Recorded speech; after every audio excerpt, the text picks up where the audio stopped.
Hi, this is your host. Welcome to my channel. It's no secret that we're obsessed with gigantic animals here at Minute Earth. And if you're anything like us, you've probably spent far too much time pondering just how awesome it would be if you could ride a dinosaur or pet a giant sloth. But you may have also noticed that such large animals are pretty rare these days, which is kind of a bummer. So to cheer us up, we made a video about an ancient time when everything was bigger than it is today. Now, some people might look at this trend of gigantism and conclude that evolution just has a sense of humor. That would be pretty funny if true. But there must be something more to this story because the trend of prehistoric gigantism doesn't stop at dinosaurs. Back in the day, there were giant millipedes, cockroaches, spiders, dragonflies, and even more. These gigantic insects are known as mega insects. And although you may not know any personally, their fossils are pretty well studied. Take the 300-million-year-old giant millipede called Arthropleura. According to the paleobiologists who described the species in 1843, it could grow as long as 2.6 meters, nearly 9 feet. To put that in perspective, that's about the length of a doorway. And instead of feeling kinda cute and scrunchable like modern millipedes do, Arthropoda looked more like an oversized nightmare straight out of a Stephen King novel. With its many legs, each tipped with a menacing pair of claws, this massive critter would have been well equipped to tear through the undergrowth of its Carboniferous rainforest home. And Arthropleura wasn't alone in its element. Another type of millipede called Pneumodus misfogged output grew to meters long and had a whopping 300 body segments. Then there was the monster insect known as Megafauna. This 300-million-year-old monstrosity had a wingspan of 43 centimeters, almost 1.5 feet, and its eyes were the size of ping-pong balls. Megafauna lived during the same time period as Arthropleura, and the two may have even overlapped in location. So it is possible that our little millipede friend had to dodge giant flying monsters as he made his way through the trees. In total, scientists estimate that there were around 350 different kinds of mega insects living during the Carboniferous period, which makes up the last 15 million years of the Paleozoic era, and lasted from roughly 360 to 299 million years ago. The good news is that all of these mega insects are extinct now. The bad news is that they all died out by the end of the Paleozoic era, making them part of the biggest mass extinction event in history, which wiped out an estimated 70% of land vertebrates and 90% of marine species. But before you start blaming insects for global warming, let's be clear, most of the blame for this mass extinction lies elsewhere, namely with the rapid onset of ice ages. The reason for these sudden ice ages seems to be the formation of the supercontinent Pangaea, which casts some areas of the planet in permanent shade.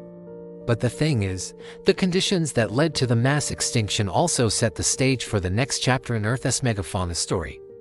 After the mass extinction, mammals started to take over.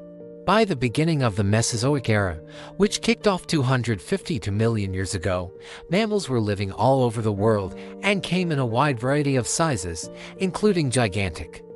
Take Prehistoric, which comes from the Greek para meaning alongside, Keraterium meaning horned dinosaur. Despite its name, Prehistoric wasn't a mammal. It was a relative of elephants and one of the largest land mammals that ever existed. Paleontologists believe that this gentle giant weighed between 19 and 24 tons, about twice the weight of an African bush elephant, and stood 3.6 meters tall at the shoulder, roughly the height of a doorway. But don't be fooled by its size. Prehistoric had the face of a horse and the tail of a giraffe.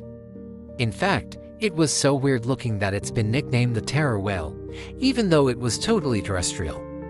What's more, it looks like Prehistoric thrived, existing from about 23 to 20 million years ago and showing up in the fossil record all over Eurasia. But the truth is, we know shockingly little about this animal. Its first and only fossil was discovered in 1980 in the Shara-Murin Formation in Mongolia. It was so scrappy that the paleontologists who found it didn't even know what kind of animal it was, let alone how it looked. So they stored the bones in a museum basement for more than a decade until another scientist came along to piece it together. Luckily, that scientist was almost as big of a fan of Prehistoric as we are. He carefully cleaned and assembled the fragments and published his results in 1998. Since then, new fossils have turned up in Uzbekistan, Kazakhstan, and France, helping paint a fuller picture of the animal. But researchers still have more questions than answers about the prehistoric beast. We don't know what it ate, how fast it could run, or whether it lived in herds or packs. And since they haven't found any preserved skin, they can only guess at how its fur looked or whether it even had any. It turns out that Prehistoric is so strange that there's really nothing else to compare it to. So to learn more about how this gigantic creature lived, scientists are turning to its environment. One study published in 2023 tried to reconstruct the vegetation in Prehistoric's native habitat. And the results surprised them. As it turns out, the grasses and shrubs that dominated the landscape weren't very nutritious. Instead, the team found that the staple of the local diet was a group of primitive flowering plants called dicots, which include things like oak trees, magnolias, and water lilies. But while these plants may be relatively familiar today, they hadn't diversified yet and were mostly just shrubs. As a result, the scientists predict that Prehistoric likely had to spend a huge amount of time eating and digesting its food. These new findings help explain some of the anatomical oddities of this bizarre mammal. For example, they now think that its long neck helped it reach high foliage, while its short, stubby limbs kept it from easily toppling over. They also suspect that the animal's most distinctive feature, its huge size, was actually an adaptation to help it survive in a harsh environment. You see, being bigger means that you need less energy per unit of body mass, which makes it easier to survive on low-quality food. Of course, there are limits to this strategy. A mouse-sized animal needs much less food than an elephant-sized animal, but only because it's also much smaller. Being huge does make it more difficult to find enough food, especially when you're munching on shrubs. But the authors argue that the trade-off is worth it because getting big also means that you're better equipped to deal with cold weather. That's because a larger animal loses heat more slowly than a small animal thanks to its greater volume and mass. And surprisingly, this effect makes it possible for warm-blooded animals to live in some pretty frigid environments today. For example, certain species of hummingbirds and blue whales live in the Arctic Circle where temperatures can get below 0 degrees Fahrenheit. If these guys had evolved to be smaller, they wouldn't be able to keep themselves warm enough to survive in such chilly climes. So the researchers hypothesized that similar forces shaped Prehistoric. That is to say, after the mass extinction at the end of the Paleozoic, there were few predators around, so the animals didn't need to be particularly speedy or well camouflaged. So, the only thing natural selection had left to optimize was their body size. Perhaps Prehistoric ancestors started to bulk up and found that being gigantic paid off in terms of both energy efficiency and cold tolerance. And this is why the mammal kept getting bigger and bigger until it reached its maximum size of around 24 tons. Of course, being absolutely massive does come with some drawbacks. As you get bigger, your heart has to pump harder, your bones have to be stronger, and your metabolism slows down, which can make it harder to recover from injuries. So at some point, the downsides of being enormous start to outweigh the benefits. And eventually Prehistoric went the way of the dinosaurs, the mega insects, and countless other gigantic animals, vanishing from the planet around 20 million years ago. But the story doesn't end there.